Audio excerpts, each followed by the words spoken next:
जैसे कि आपने कहा कि हम बताएं कि हम कितने लोग मिलकर आएंगे रैली में, तो मेरी तरफ से आप 1000 लिख लें। मैं 1000 लोग यहाँ से करनाल हल्के से पानीपत रैली में लेकर वहाँ पहुंचेंगे हम। और करनाल का जो सबसे पहला स्वागत जो गेट होगा वो सर फोटोग्राफ ब्लॉक। तस्वीरें देख सकते हैं, राहुल गांधी करनाल में आ रहे हैं। 7 तारीख को दिन भर करनाल में कार्यक्रम रहेंगे राहुल गांधी के। और आप देख सकते हैं इस समय कांग्रेस के प्रदेश अध्यक्ष उदयभान, कुलदीप शर्मा पूर्व विधानसभा स्पीकर, और इस समय आप देख सकते हैं दीपेंद्र सिंह हुड्डा और सभी पूर्व विधायक यहाँ पर मौजूद है और प्रेस कॉन्फ्रेंस करते हुए नजर आ रहे हैं, जिसकी लाइव तस्वीरें इस समय आप देख सकते हैं। सबसे पहले दीपेंद्र सिंह हुड्डा है। हुड्डा जी, क्या कुछ बताना चाहेंगे? राहुल गांधी का प्रोग्राम तय हो चुका है, किस तरह की आज तैयारियां की और किस तरह से कार्यकर्ताओं की ड्यूटियां लगाई हैं?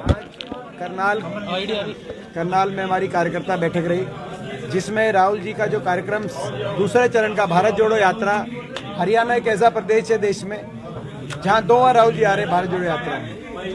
राहुल गांधी आ रहे हैं, कल भी आप करनाल में थे, आज भी आप करनाल में हैं, लेकिन आपसी फूट नहीं खत्म हो रही है। कुमारी शैलजा के समर्थक हो, रणदीप सिंह सुरजेवाला के समर्थक हो, बहुत कम लोग आ रहे हैं। आपके खास लीडर्स हैं जो उनके साथ रहते हैं, उनके कार्यक्रमों में नजर आते हैं। आपकी बात बिल्कुल सही है। अगर आज के दिन हरियाणा सबसे ज्यादा अगर फूट कहीं है तो हरियाणा में बीजेपी में फूट है। आपकी बात सही है। जैसे कि आपने कहा कि हम बताएं कि हम कितने लोग मिलकर आएंगे रैली में, तो मेरी तरफ से आप 1000 लिख लें। मैं 1000 लोग यहाँ से करनाल हल्के से पानीपत रैली में लेकर वहाँ पहुंचेंगे हम। और करनाल का जो सबसे पहला स्वागत जो गेट होगा वो सर फोटोग्राफ ब्लॉक, या जिसको हम नमस्ते चौक पहले बोलते थे, वहां पर होगा। और वहां पर हजारों की तादाद में लोग वहां पर होंगे और वहां पर हम उसको अच्छे से सजाएंगे, गेट भी लगाएंगे, झंडे भी लगाएंगे, और भी कोई अगर आप हमें ड्यूटी देंगे हम वो भी करेंगे। और अभी आपसे पहले कुलदीप भाई साहब को भी मैंने सजेस्ट किया था, और कुलदीप भाई साहब ने यहाँ सबको बोला भी है कि जो पॉइंट जिसने लिए हैं, हर कोई मतलब जो पॉइंट लिए हैं वो सबको ऐसे लोग हैं जो स्मर्थ है, तो सभी भाई अपने अपने पॉइंट के ऊपर गेट लगाए और अपनी संस्था है जो भी आप स्वागत अपना डांस उसमें जुटे और वो हमारे खड़े होंगे। अब उनको कांग्रेस के झंडे उनके हाथ में देकर हम राहुल गांधी का स्वागत करेंगे और कोशिश भी करेंगे कि कुछ ना कुछ हमें मिलेगा। अब मैं वहां पर नमस्ते चौकियों पर हम कोई ना कोई कार्यक्रम करेंगे। और मैं आपका धन्यवाद करती हूँ। फरीदाबाद में कई जगह जो कल्चरल प्रोग्राम आ रहे हैं, तो एक मैसेज आता है कि पंजाब में तो पंजाब का होगा, आगे जब पंजाब जाएंगे उन्होंने हरियाणवी कल्चर भी दिखाना, उन्होंने भंगड़े सीखने पंजाबी सॉन्ग होंगे, तो इसलिए क्योंकि वो हरियाणा में आ रहे हैं तो हम हरियाणा कल्चर के ऊपर देंगे और कोई हरियाणवी कार्यक्रम, हरियाणवी देशभक्ति के गीत वहां करेंगे। धन्यवाद। सरदार चंद्रशेखर सिंह जी, सरदार चंद्रशेखर सिंह जी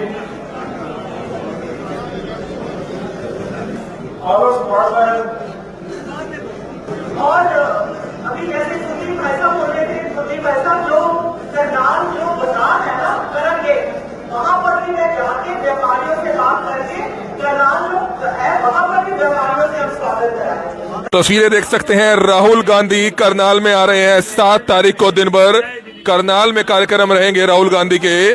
और आप देख सकते हैं इस समय कांग्रेस के प्रदेश अध्यक्ष उदयभान, कुलदीप शर्मा पूर्व विधानसभा स्पीकर, और इस समय आप देख सकते हैं दीपेंद्र सिंह हुड्डा और सभी पूर्व विधायक यहाँ पर मौजूद है और प्रेस कॉन्फ्रेंस करते हुए नजर आ रहे हैं, जिसकी लाइव तस्वीरें इस समय आप देख सकते हैं। सबसे पहले दीपेंद्र सिंह हुड्डा है।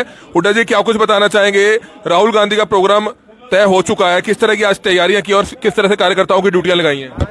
करनाल में हमारी कार्यकर्ता बैठक रही, जिसमें राहुल जी का जो कार्यक्रम दूसरे चरण का भारत जोड़ो यात्रा, हरियाणा एक ऐसा प्रदेश है देश में जहां 2 बार राहुल जी आ रहे हैं भारत जोड़ो यात्रा में। पहले 3 दिन मेवात, गुड़गांव, फरीदाबाद में राहुल जी जब आए तो अभूतपूर्व स्वागत उनका हुआ। उनके खुद के शब्द ये थे कि हरियाणा ज्यादा स्वागत कहीं नहीं हुआ। ये प्रतीक इस बात का कि हरियाणा की जनता आज बीजेपी की नीतियों से त्रस्त है और बदलाव चाहती है, कांग्रेस पार्टी की तरफ देख रही है। और राहुल गांधी जी जिस नीयत से निकले हैं उस सच्ची नीयत के प्रति हरियाणा की जनता की सहानुभूति है।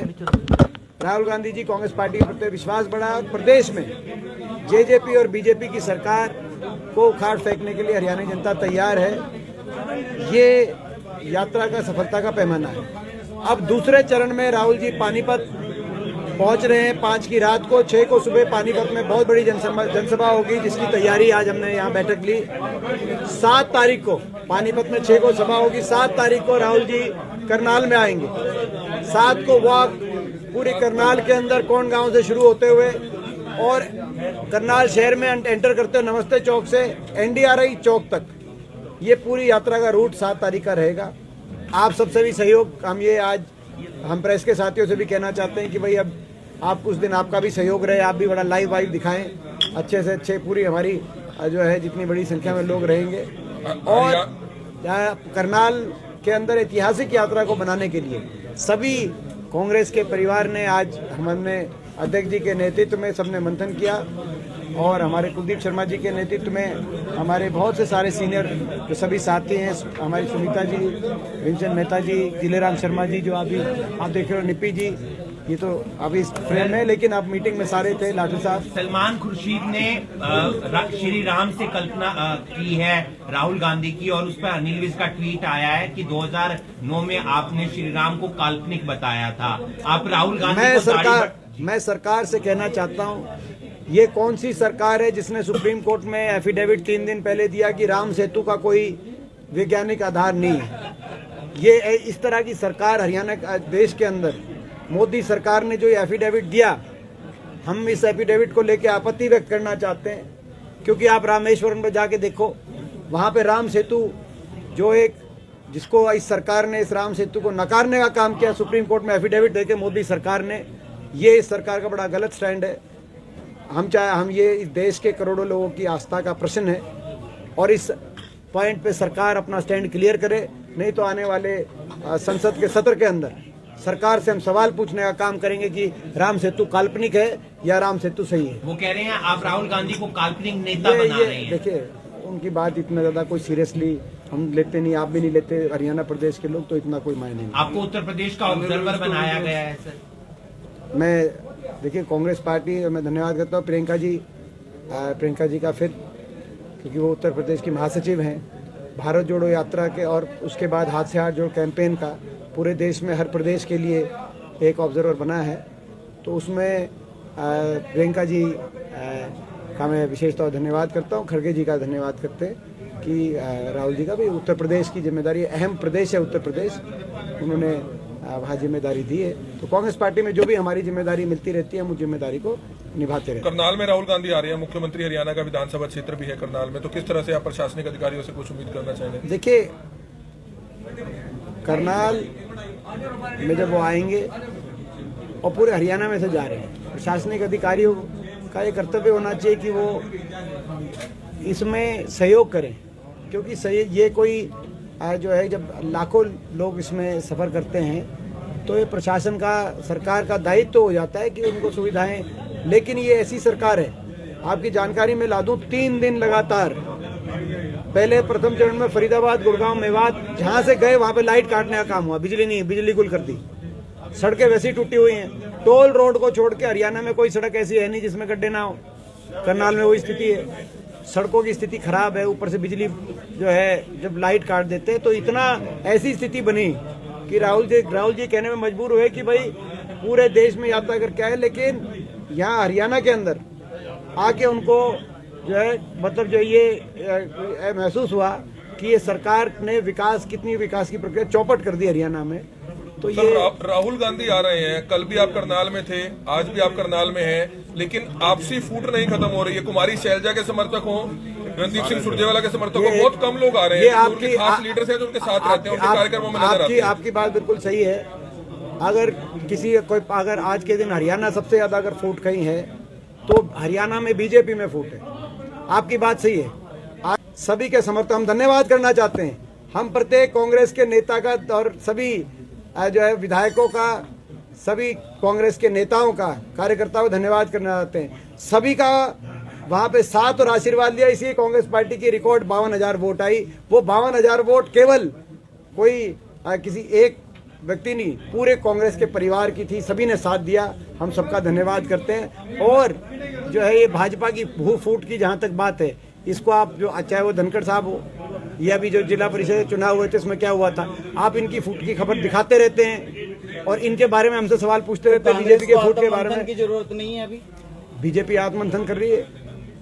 पिछले 1 महीने में 4 नतीजे। पहला नतीजा आदमपुर में, जिसमें रिकॉर्ड तोड़ ऐतिहासिक कांग्रेस पार्टी को 42% वोट मिली आदमपुर में। कभी भी उस परिवार के खिलाफ 42% वोट किसी कैंडिडेट को नहीं मिली आज तक। दूसरा नतीजा जिला परिषद के चुनाव, जिसमें भाजपा ने सिंबल दिए, लेकिन सिंबल के बावजूद मात्र 5% वोट प्रदेश में बीजेपी के उम्मीदवारों को मिली। उन्होंने अपने सबसे मजबूत जिलों में, कहीं गुड़गांव, कहीं कुरुक्षेत्र, कहीं पंचकुला, कहीं अंबाला, आप सिंबल दिए और अपने सबसे मजबूत कैंडिडेट्स को सिंबल दिए, लेकिन लोगों ने उनका सुपड़ा साफ करने का काम किया। तीसरा नतीजा हिमाचल के अंदर, जहां बीजेपी कहती थी कि बदलाव नहीं होगा, वहां एक बहुत बड़े बहुमत के साथ कांग्रेस पार्टी के साथ लगता हुआ प्रदेश है। और चौथा, भारत जोड़ो यात्रा के अंदर जो रिस्पांस फरीदाबाद के अंदर, ये 1 महीने के अंदर ऐसी 4 घटनाएं हुई कि उसके बाद भाजपा आत्ममंथन मोड पे अगर कोई है तो भाजपा है। वहां से खबरें आ रही हैं कि मुख्यमंत्री रहेंगे या बदले जाएंगे। ये अगर मुख्यमंत्री जी की लोकप्रियता होती और सरकार की लोकप्रियता होती तो ये चर्चाएं नहीं होती, बिना आग के धुआं नहीं उठता। तो कहीं ना कहीं उस सरकार की कितनी लोकप्रियता है कि नहीं है, ये भाजपा वाले भी जानते हैं। सर, आप किस तरीके से देखते हैं इस यात्रा को और कितनी मजबूती मिलने वाली है हरियाणा कांग्रेस को इस यात्रा से?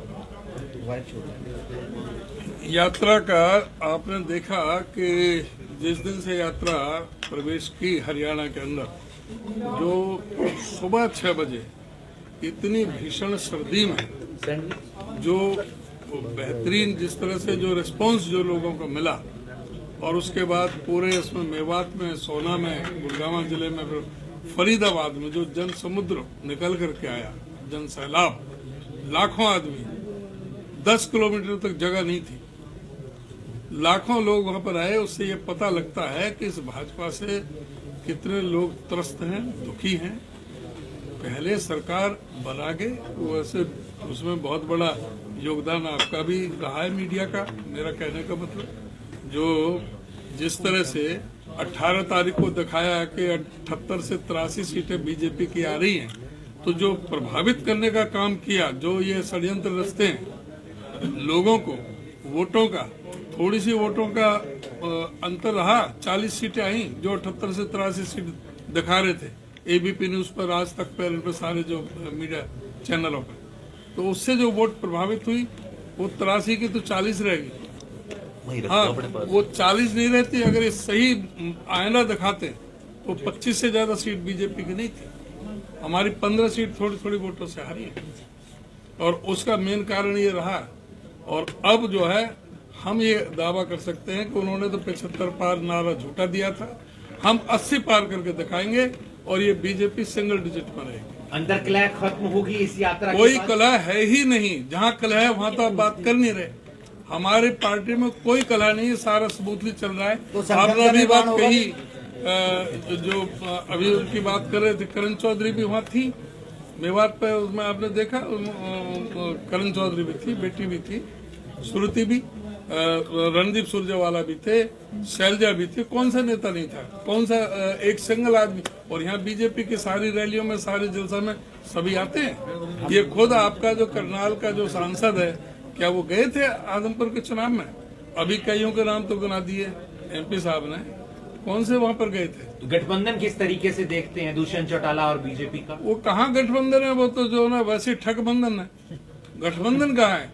और वो तो जमा जीरो पार्टी है। उनका तो क्रेडिबिलिटी ही खत्म हो गई कि जिस तरह से उन्होंने बीजेपी के खिलाफ वोट लिए और जिस तरह से उन्होंने कहा कि बीजेपी को हम जमुना पार भेजेंगे, और फिर जमुना जी में नहा करके पवित्र होकर के बीजेपी में वहीं जाकर के शामिल हो गए।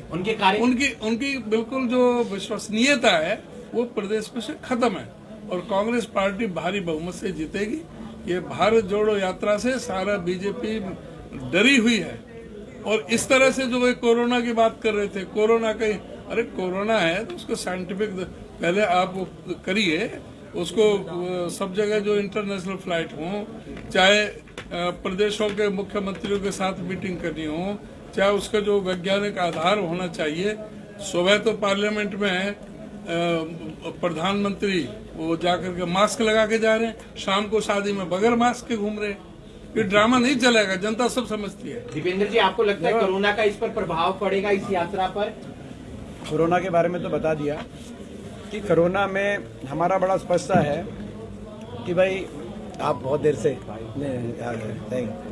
कोरोना पे हमारा बड़ा स्पष्ट है कि भाई कोरोना के लिए अगर सरकार किसी वैज्ञानिक आधार पर कोई प्रोटोकॉल जारी करती है, जो सारे प्रदेश सरकारों के पास, जिला प्रशासनों के पास जाता है, उस प्रोटोकॉल का पालन करने के लिए सबसे पहले हम आएंगे। पिछली कोरोना में भी ना सिर्फ हमने प्रोटोकॉल जारी किया, लेकिन जितना हो सकता था लोगों का सहयोग किया।